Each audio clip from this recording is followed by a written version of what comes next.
Hey, YTPC, how's it going? Redstone Piper here. Been a while. Thought I'd make a new video, talk about what I'm smoking. So I love my lat bombs. I love the flavor, like the heavy, intense flavor, and I love that they don't hit me that hard, so I can kind of smoke one and it's fine. I don't really feel much. Just kind of a light, enjoyable smoke. And it's like I don't really take any kind of vitamin N hit at all. So I've been doing a lot of lat blends, Latakia. I'm really excited about the new Dunhill Peterson thing. Peterson label Dunhill's coming back out. That's been really exciting. Hitting my nightcap again because I'm not so worried about running out of it. But I'm also really getting into 965. I've decided that 965 is probably my other favorite Dunhill blend. It's just kind of got a saltiness to it that I really enjoy. And let's see, other than that, still just loving Northwoods. Northwoods is still like one of my probably top 3 go-to blends. Fusiliers Ration Special Reserve, amazing. It's funny because I liked Bingle Slices a lot, and one of my Twitter Piper buddies, Paul, he got me into Fusiliers Ration. He said if you like Bingle Slices, you're gonna love Fusiliers Ration because it's got kind of a sweet top note, and it's really similar, but it's a little bit sweeter. Sure enough, I grabbed the Special Reserve, and I just grabbed an ounce of it or 2 ounces or something just to kind of try it out, and I liked it even more. I mean, it is so good. It's got a little bit of a sweet flavor to it, but it's also I don't know, it doesn't give me a strong hit. It's another one of those really light blends. I can just smoke it in the morning or whatever. It could be a daily thing, and it's cheap. It's $5 I think an ounce, something like that. I mean, it's not like like a Sutliff type of cheap. It's not like one of the match blends, cheap. But for what it is, I think it's really good. I mean, it's a lot of those nicer blends are like easily $12-13 for a couple ounces, and this is it's not bad at all. And so I think I got maybe 8 ounces of it or something. I've got a nice big full jar, and that stuff, it's in a pressed cake. It's like I describe it, I guess, as a crumble cake. A little bit different than Fusiliers Ration and Bingle Slices, but I mean mainly probably just because it's not sliced. It's kind of in little bricks. But anyway, I mean, you can store a ton of it in one jar because it's compressed like that. So yeah, it's gonna last forever. It's great. Love that one. I'm also really getting into Maltese Falcon. That's one that I tasted a while back, and I was like, yeah, it's good. I really had to let it breathe. I had to try a lot of other blends, and I came back to it, and it's just got this, like, I want to say almost like a barbecue-y kind of note with it that's just, oh man, it's awesome. So that's another one that I've been going to a lot. Let's see, what else am I really into these days? Still love La Gloria Cubana. I don't smoke it quite as much. I still like a similar one, Star of the East Flake. Or actually, no, I'm sorry, Star of the East, because I haven't opened my flake yet. But I know everybody's told me, like, you gotta try the flake. I got a 10 of it. I'm gonna try it, but I'm gonna enjoy I've actually gotten into the regular Star of the East more. So I feel like when I get to the flake, it's gonna be like, whoa, 10 times better. So yeah, that's good stuff. I have not really been into Virginias lately. For me, Virginias are kind of something that I enjoy in the summertime. You know, I was I don't know, I guess a couple summers ago I was really into, you know, chooching some Virginia in, you know, in the hot, on the hot summer days, in a corn cob, and it was great. But you know, I didn't really get into it as much this year, and it just doesn't have I love the kind of sweet hay flavor, but it's not really something that I go to that much these days. I think I'm just kind of really settling on the Latakias as my favorites.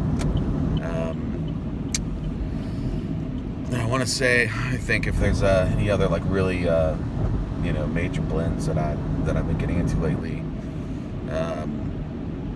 I don't feel like I've been smoking as much of a variety, because I'm just really like digging certain blends a lot, but I still kind of stretch out quite a bit. I'll probably smoke something random at least a couple times a week, just something that, you know, I hardly ever smoke, like, oh, let's check this out again. So that's fun. And as far as aromatics go, you know, I finally did grab a tin of Cold Blood Red Moon, and that stuff is amazing. Amazing. And I am not big on cherry flavored, you know, tobacco. It just didn't even sound appealing to me, but everybody loved it, and I was like, okay, I gotta check it out. And sure enough, it's really good.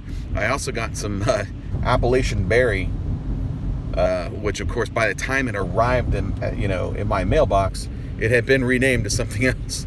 It was Appalachian Berry when I ordered it, and then when it got to me from PNC, it was suddenly called something else. I forget what, like Appalachian, or Berry. I can't even remember. At first I thought they sent me the wrong blend. I had to look it up and realized, oh, they've changed the name for some reason. So if you're looking for Appalachian Berry because you saw that mutton chop video, that review, and you're like, oh, I gotta check this out, and you can't find it, just be aware, it's actually been renamed. I believe it's like, what was it? Something brandy, summer brandy blend or something like that. Summer berry brandy, or summer brandy berry, summer brand. I can't even say that, but that's Appalachian Berry. So good stuff, really good stuff. Let me think about what else aromatic wise. I mean, I still grab, you know, Lane 1Q, or as they call it here in Houston, everybody here calls it 24K. I don't know what the deal with that is. I don't know, but like every blender, I mean every tobacconist sells it under the name 24K. And everybody was telling me here, like, oh, 24K, that's like the most popular, but you know, oh, my grandfather, he smoked 24K all his life. It's all about 24K. And so I looked it up, couldn't find anything about it on the internet. I went down to one of the shops and I'm like, what is this 24K? I can't find any. He's like, I can't believe you've never heard of 24K. It's the most popular tobacco in the world. And I told him, well, I'm pretty sure that the best-selling tobacco in the world is Lane 1Q, but if you say so. And he goes, oh, you know what? Wait a minute. And he goes and he gets a clipboard out and he comes back with it and he says, yeah, you know what? Lane 1Q, that's the actual, you know, designation for it, you know, when we order it. I said, okay, yeah, that's not 24K you got there. That's Lane 1Q. But that's cool. I get it. You know, these tobacco shops like to come up with cool names. Why would you call it Lane like 1Q or RLP6? Like nobody. I get that. It's kind of funny. It's funny to me that it somehow spread. I'm sure that one tobacconist decided to call it 24K, and then it became so sought after that everybody else also had to call it 24K because that's what people were asking for. But it's funny too that nobody here knows enough about the tobacco to know actually what it is, including the tobacconists. I would not include the Briar Shop in that. I'm sure that they know what they're talking about. The Briar Shop guys are awesome, but I really think that it's one of those things that has become so ingrained in Houston that everybody just kind of thinks, oh, that's what it's called. So let me think. I was definitely enjoying some more of my Sleepy Hollow. I got I think I got a half pound last year, and I'm good. I've got plenty.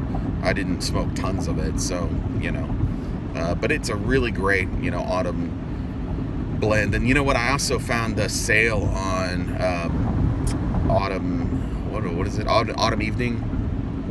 So I filled up that jar again. I had a jar with probably an ounce left, and I got like 3 more ounces, so it's like a really stuffed jar now. So I think like 4 ounces of that. I think I'll be good on that for quite a while. So that's what I've been doing. Just really kind of focusing on Latakias and a couple of new aromatics now and then. I usually just smoke aromatics when I'm hanging out with friends because they like the smell. Everybody says it reminds them of their grandpa or whatever. I'm like, that's cool, But if I come down with something really strong, they're gonna be like, oh, I'm choking and whatever. So I bring aromatic stuff. I did open a can. I opened a tin of what is it called? It's has something to do with the mountain. Himalaya. I opened a tin of that stuff. I forget it's like something Himalaya or Himalayan mist or Himalaya something, but you know what I mean, I'm sure. It's an import. It's fantastic. It's really good. It's typical kind of one of these kind of aromatic-y kind of import blends that is complex. It's not just one thing. It's not like a mouthful of candy, but it's also not harsh. It's kind of got its own flavor symphony going on, and you just kind of gotta sort it all out.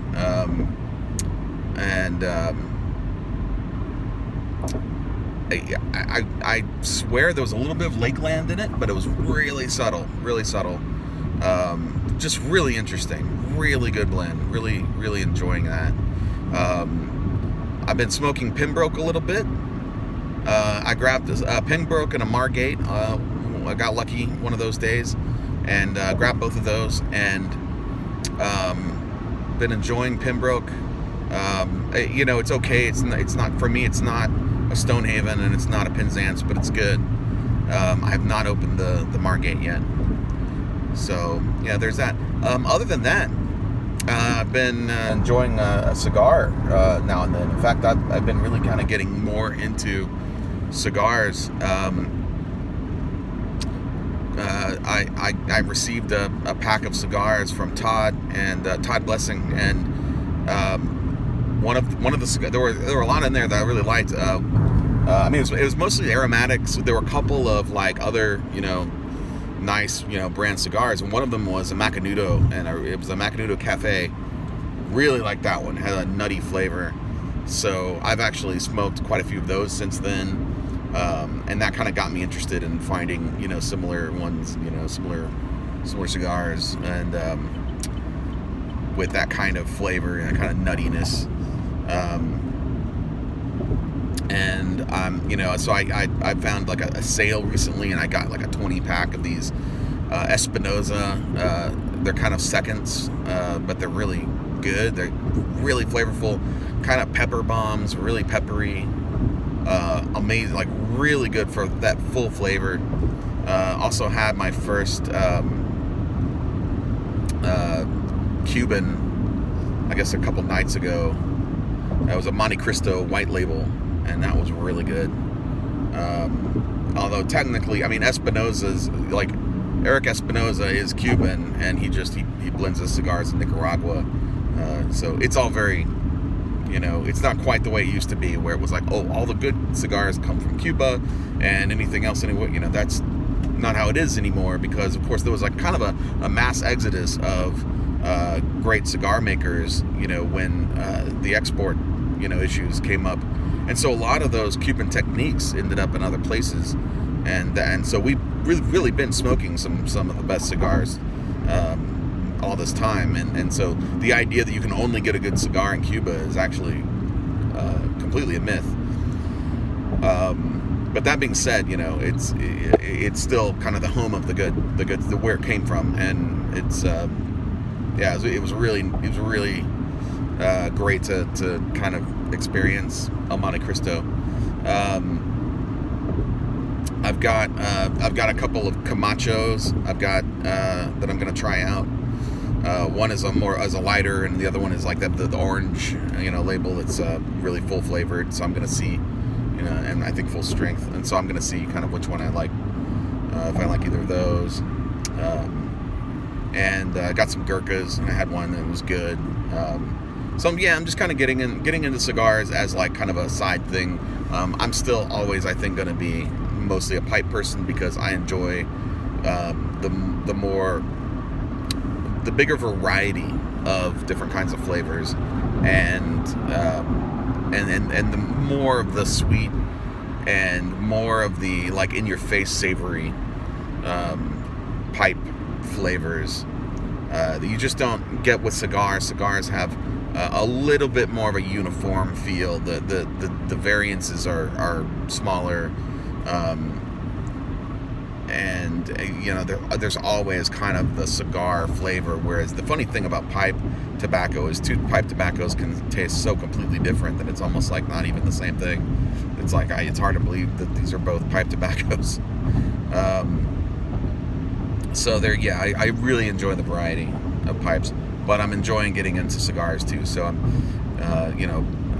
I've got a few little like humidors going, little cheapy, making, I've got like a airtight special kind of made, I think it's from 3M or something, airtight container, which is my kind of long-term storage. And I'm getting the little I think, what's it called, Veda, I believe, moisturizer, packs, humidifier packs, which are interesting. In case you haven't heard of them, the interesting thing about them is that they don't just add moisture, they regulate it. So they regulate at a specific moisture level, and so that makes them a little bit more advanced than just something that will just constantly add moisture until it's dry. And so that's the Bovedas are a really good way to keep your humidor at a specific level. So you'd buy a 65% or 72%, or an 84% if you wanted to season, if you wanted to, get a humidor good and humidified and ready to accept tobaccos. You could put like an 84% in for a week or two, and then that will kind of prepare it, and then you stick a 72 in there and put your cigars in there, and they'll be great. So yeah. Anyway, I'm kind of getting into that more and more. It's good stuff, and just kind of the pipe thing is it's not in the front seat right now as far as my hobbies go. It's just something that brings me a lot of joy in those winding down moments, and still loving it as much as ever. Much love to the YTPC, and it's good to chill with you guys for a minute, and I hope to every once in a while I come and try to catch up and watch some of your videos. It's been a very, very busy year for me, so I'll come back around anytime that I have a chance, and thank you for watching. Peace.